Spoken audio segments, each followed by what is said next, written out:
Good morning to those of you on Facebook Live and YouTube. Welcome to the Home Spiritual Center Sunday service for November 10th, 2024.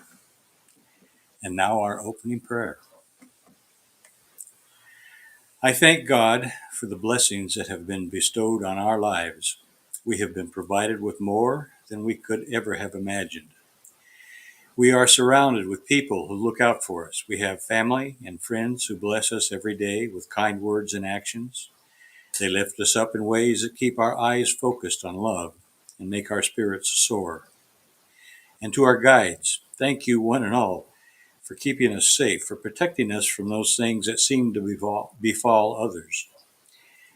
You help us make better choices and provide us with advisors to help with life's difficult decisions. You speak to us in so many ways, and so that we always know you are around us when we listen. God, give us the vision to see love in our world in spite of human failure. This will provide us with the ability and sense to show our family every day how much they matter. I know this gives us the ability to give them the same kindness they have provided to us. I am grateful for all of God's blessings in my life, for I remember just how blessed I am. I will never forget to show my gratitude in prayer and returned acts of kindness to all. In love and light, amen. Now, Rev Madge. I'm used to stepping around dogs.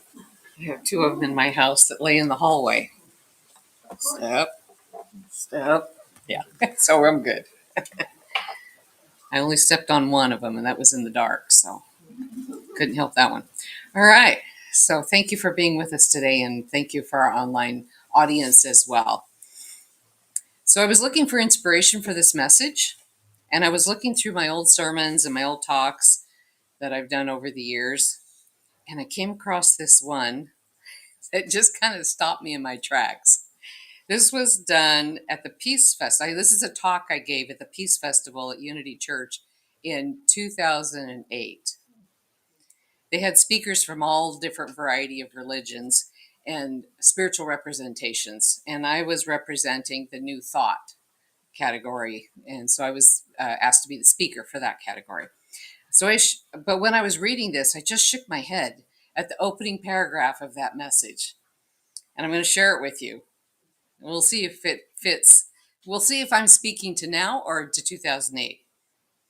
I said, I find it timely that this very event designates or is designed to bring people, groups, and organizations together in the spirit of oneness and peace. And because of what is happening in the midst of our political environment that is designed to polarize our society. We are either red or blue. This is in 2008. This was our political environment then. We were either for someone or against someone. In my experience of our political environment, it is attempting to crystallize that statement.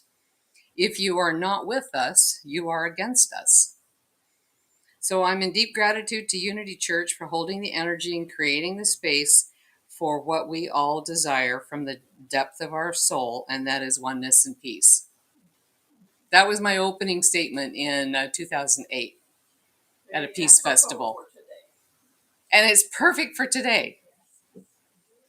So time doesn't change some things. History repeats itself in little cycles and in big cycles.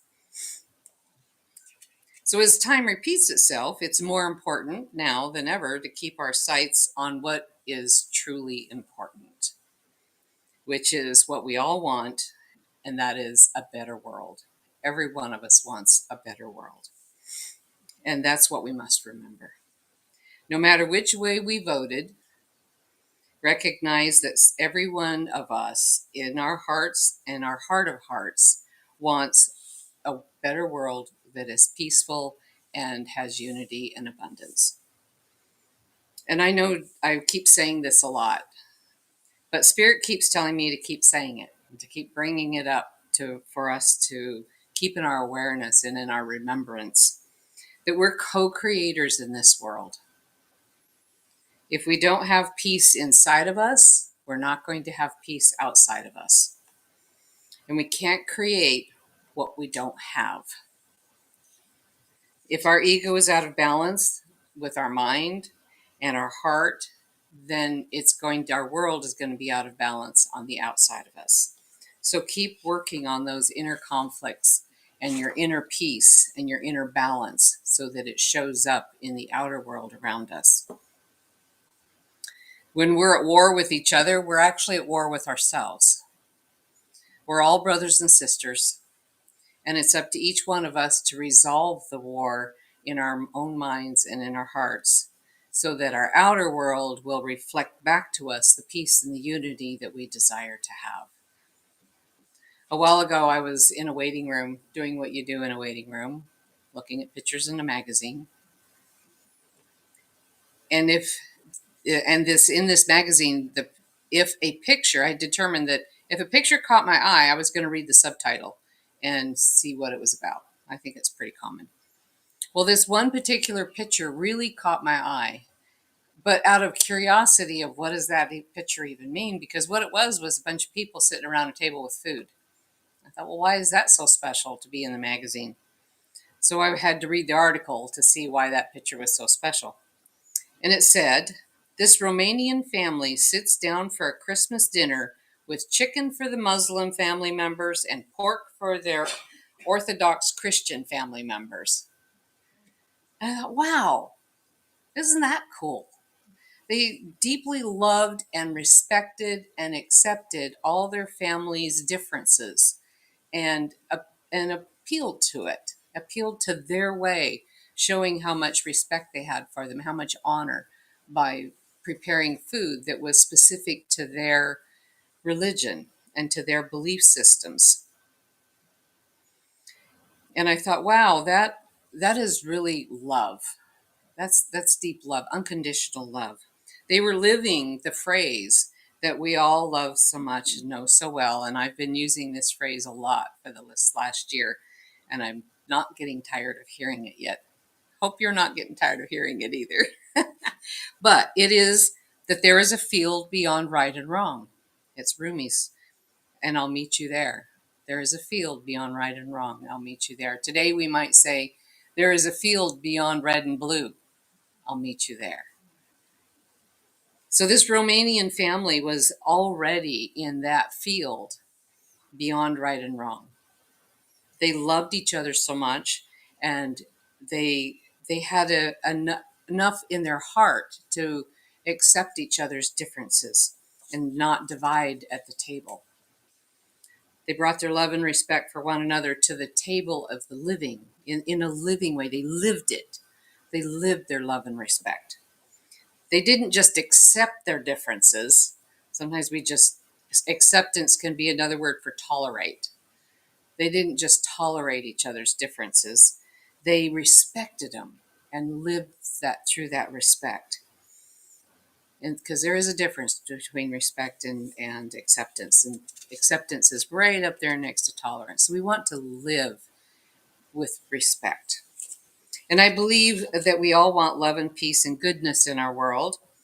And we just have to, can't read my own writing. We just have to respect the differences that we see and experience with each other, knowing that behind that is the same thing.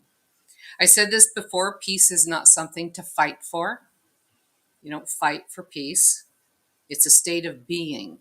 Peace is a state of being. It's a way we live from the inside. It's remembering our goodness and the goodness in each other. That's peace. And another sermon I gave was it's harmony. Peace, harmony is the outcome, is a product of peace. Peace is the product of harmony. There it is. So we harmonize with each other, and the result is peace. It's our natural state to be at one with ourselves, but also at one with God or Spirit or Great Creator, whatever that is for you. In compassionate communication or nonviolent communication, it's called both. They've done a lot of research on wants and needs because violence is very often the result of unmet needs. And they discovered that the deepest human need is to make contribution or to make a difference and to have purpose. It surpasses the need for food and water. Really surprised me the first time I heard that. I thought, no way. But they're right. That's why people go on hunger strikes. They will refuse food and water to make a difference, to have purpose, to make contribution for better. So it's our divine nature to be helpful. It's our divine nature to strive for this commonality of a better place, a better world. But I'm also a firm believer in healer, heal thyself first. As co-creators, we can't go do something that we don't have within us. So often people have an experience, a healing experience, and then they want to turn around and do and share. And that's beautiful. It's wonderful to do that. But their world is still a mess. There's still a mess inside. The world is still a mess. And so, especially in New Thought, maybe it's because I'm up close and personal and I see it on a personal level. But when that happens, I kind of want to take them by the shoulders and turn them around and send them back into their own life to work on it. Work on your life, heal yourself. And then when you're ready and you've healed yourself, then come back and do what your heart desires, fulfill your purpose, then be the healer that you know you were meant to be, and let that soul's express from your heart so that your healing arts are coming from a place of joy and peace and not in avoidance of your own pain. Too often we jump into something to avoid the thing we don't want to face yet. So, and it comes in layers. We think we're great. We do this healing work for others. And then pretty soon it's like, ouch, I got some stuff coming up. Then we got to go back and work on that. And then we can come back into our healing practice. Happens to all of us. All of us. One of the greatest pains we can experience is the perception of being separate from God or separate from Source. God, are you even there? Sometimes that is a cry that people have. So we must remember that God is there in the darkest times, in every walking step that we take. We all have multiple angels that are helping us, supporting us, loving us, guiding us all the way in everything that we do. We are never, ever, ever alone in our journey through this world. So regardless of politics, all the astrologers and the channels are saying that we're in for quite a ride for a while. Big changes are coming, good, bad, or indifferent. It's going to depend on our personal experience and our perception of what's happening. One thing that will help us go through these changes is to have community, to have friends, to have a family that supports. Any version of those, of people coming together, is going to help us get through those changes. So it's why it's so important to have Home Spiritual Center here and this community that we can be together as these changes are initiated, as we're going through them. We can come and be supportive and be that family structure that we so much need. In Noetic Science Institute, they did a study and they found that that people are having fewer and fewer friends, real friends, not friends, not texting friends, which is great though. I'm not criticizing texting. I text. It's so easy. I don't know how I'd get along without it now. It's so convenient. I remember at first when the kids were all texting and I had to text just to keep up with the kids. Well, now I'm worse than they are. Now I get the stink eye from my daughter for looking at my phone when we're sitting at the dinner table. Mom, do you ever get separate from that? No, not really. But at the same time, it's feeding into not having real friends like what we have here. We have a beautiful community.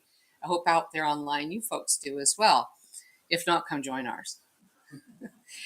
But we have, that real life friend where you sit down with somebody and you feel their energy, you see their expressions, you're in their presence. That presence is a field of goodness. So we can be together and support each other. And that's real friendship And we get a hug once in a while too, and that's always nice. It's so important to be physically with someone to feel their energy and to have that beautiful exchange, as I was saying, because we emanate light, we emanate love. We all know we have an auric field. And when we're in a state of love, it's really, really expanded. We've seen that in the divining rod workshops where we feel that feeling of love and then we measure each other's fields and it's way out there. So when we're in each other's presence with that resonation of love, we're in that field with each other of what we've expanded. And then as those two fields blend, there's more to it, then it becomes even more energized. So even though AI and technology is really important, we don't want that to become a substitute for what we have here together or with our families or whatever group you might be with.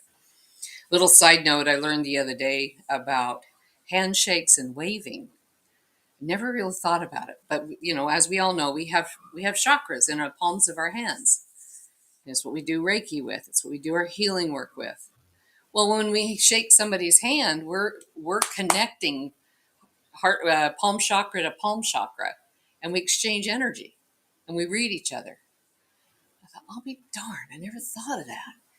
Or when we're waving, we're sending energy to them, waving goodbye. Have a safe journey. I love you, is emanating from our hand. Isn't that great? I love that. I'll never wave or shake hands with the same mindset now. Now I'm like, yes, thank you. We're exchanging energy. I love you too. Or waving. So I thought that was great. So we need to come back to the nucleus of the family. The whole point of that is come back to creating or the archetype of the family or community. Coming back to that family structure is really important. And I think here at Home Center, we really do a splendid job with it. On another note, many of us in these days are elders. And many of us here at Home Center are elders. And there's a difference between an elder and an older. Are you getting old or are you being an elder? Some people just sit in a chair and get old. That's not what anybody's doing here. So both is better. Both is better. A little bit of sitting in a chair, and we're meditating. I'm quite sure when we're doing that. Yes, I'm meditating.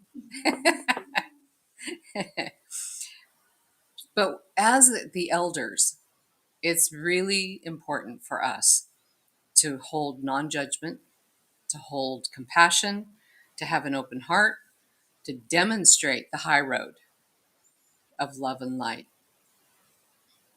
And I believe that's why there are so many baby boomers on the earth at this time. We are the elders. We have a large population of elders to help hold those energies while we're going through these changes. Because we've lived life. We know you get through it. We know times can be rough, but we've experienced pretty much everything. The divorces, the deaths, the rewards, the successes, the failures. And it's like, yeah, we've been there. You're going to get through it. And we're all going to get through it together. So it's time for us elders to step up. Many years ago, a dear friend of mine visited Palestine and Israel through a peace group. It was an organization that promotes peace and supports peace. And so he went with that group. And he saw many things that were hard, and he saw many things that were amazing and beautiful. And one of the things that he saw that was hard were the young men, the young Israeli boys, standing there with those guns of war, pointed at the boys that were Palestinians that used to be their friends and their neighbors. Religion didn't, at one point in time, didn't matter until they separated them out and gave them guns and gave them orders, marching orders of what to do. It was really hard. He could see the pain in the boys' eyes on both sides of being forced to be separated in that way. But one of the occasions of these young boys being out on the street, or young people, there were other people there as well, not just the boys, but families and people, communities out on the streets, and this fight was building and the tension was building. It was going to erupt into violence, and it was going to not be pretty. So a Palestinian grandmother went and picked an olive branch off the tree and fearlessly and lovingly went up to the Israeli boy, one of the Israeli boys who had a gun he barely knew how to use, and offered him, faced the gun, faced all of them, and offered him the olive branch. And he had a choice. They all had a choice. What are we going to do? And he accepted the olive branch. And out of the community erupted cheers. And for a period of time, there was no war. For a period of time, there was unity among the Palestinians and the Israelis of that group, in that community, in that street. And it was done by the grandmother. The grandmother initiated that. And that's the spirit that I believe that us elders need to hold through these upcoming changes. It's going to be really important that we do that, because we all want the same thing. We all want peace. Even those young boys wanted peace. They wanted unity, but they had their marching orders. But the grandmother could break the spell and break the code, so to speak. So as an elder, we need to hold and anchor the energy of harmony by being a living example of what that means. We have lots of experience in our many years of life, and now is the time for us to shine.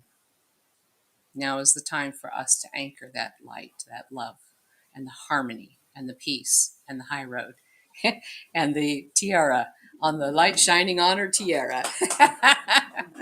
So true. So it's time to have that loving heart, because love heals and the celestial light heals. And it's not that you younger ones aren't to do it too, but it's like our responsibility now to do it. But the young ones do it as well, because there are so many very, very wise and enlightened young people. But it's up to the elders to really, really hold it now.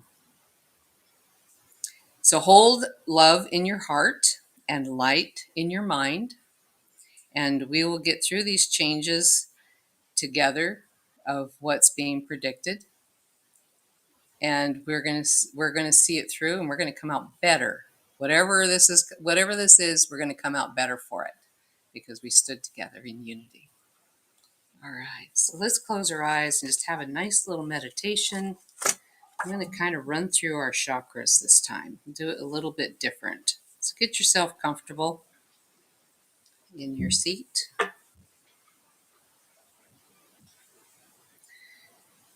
Take a nice deep breath, centering yourself into your body and seeing that beautiful spinal cord, spinal vertebrae in your spine that start from your tailbone, coming all the way up through your torso, up through your shoulders, your neck, and holding magnificently the head on the top of your neck, the skull on your neck, and that beautiful brain inside.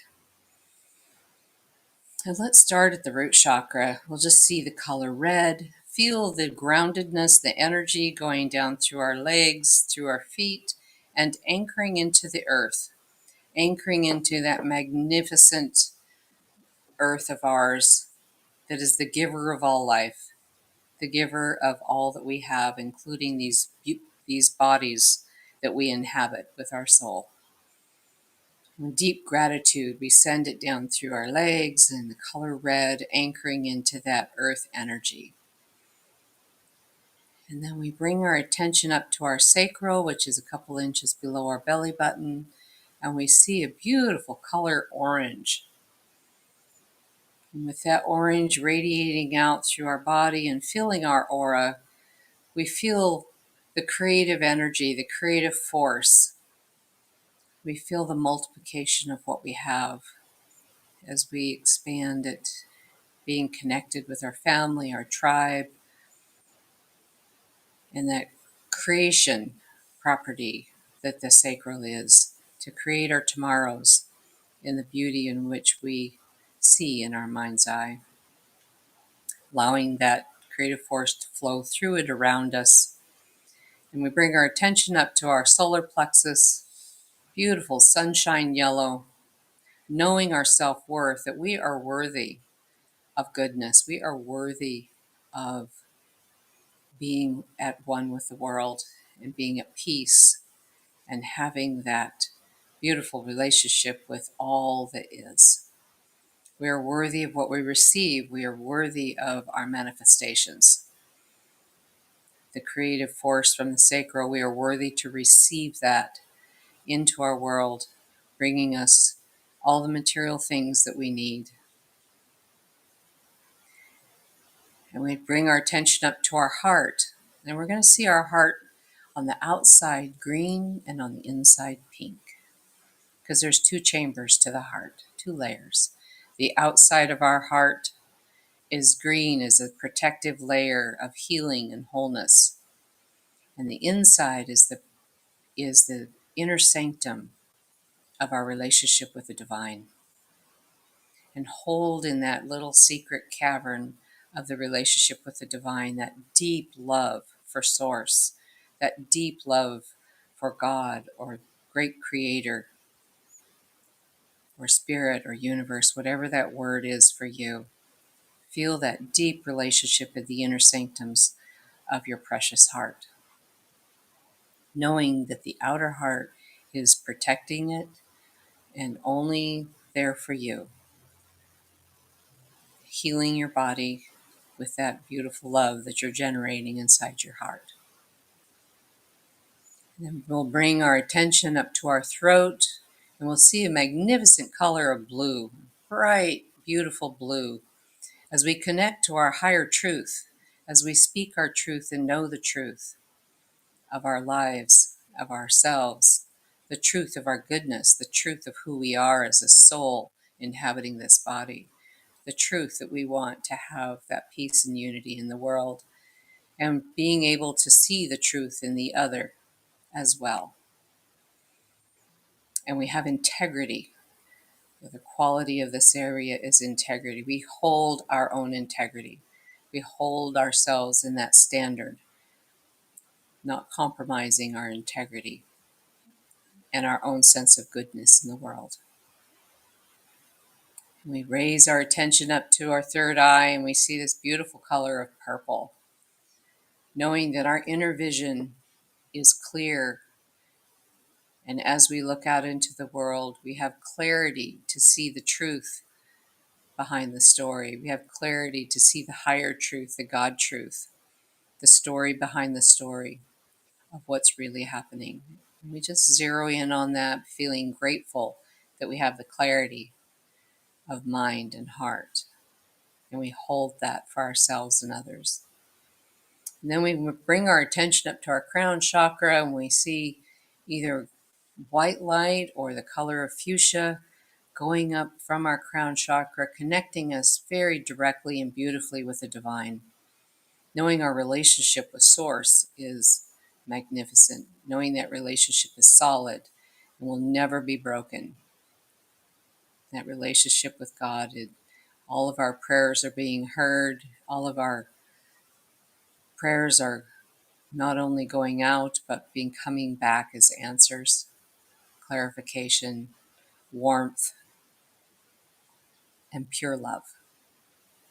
We just pull that pure love down through our mind, through our body, through our torso, sending it back down through our spine, through each one of the chakras or energy centers, lighting them up as we go, turning on each one of those beautiful bright lights in our body, sending that energy back down through our legs, down through our feet, and anchoring that into the earth in this beautiful cycle of heaven and earth, as above, so below. And Source is every speck of what that is for us. And it's strong, it holds, and it's there always, whether we notice it or not.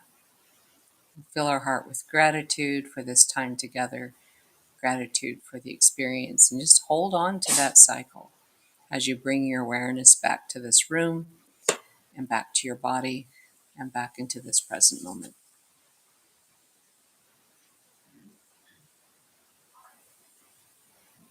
How you guys doing? You look like Christmas lights out there. All that beautiful chakra energy. Little strings of light all up and down you. Love it. All right, so we're going to do our gift offering to the home center. Tasha's got the basket. All right. So we're grateful for whatever it is that you're able to donate. We also have the PayPal account.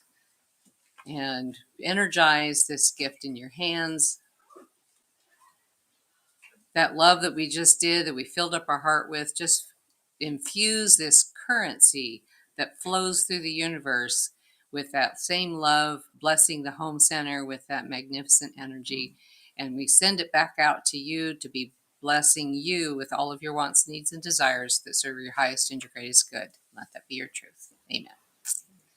All right, so Tosh's got that going around. I'm going to invite Dick back up to share a story and a closing prayer.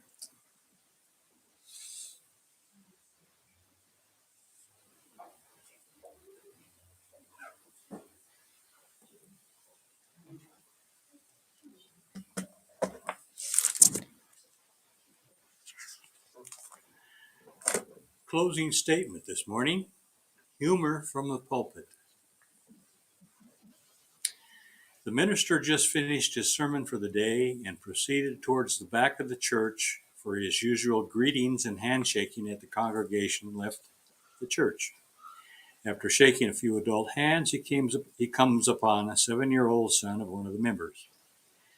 "Good morning, Johnny," the minister said as he reached out to shake Johnny's hand.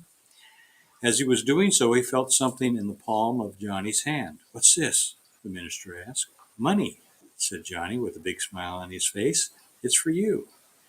"I don't want to take your money, Johnny," the minister answered. "I want you to have it," says Johnny. "My daddy says you're the poorest minister we ever had, and I want to help you."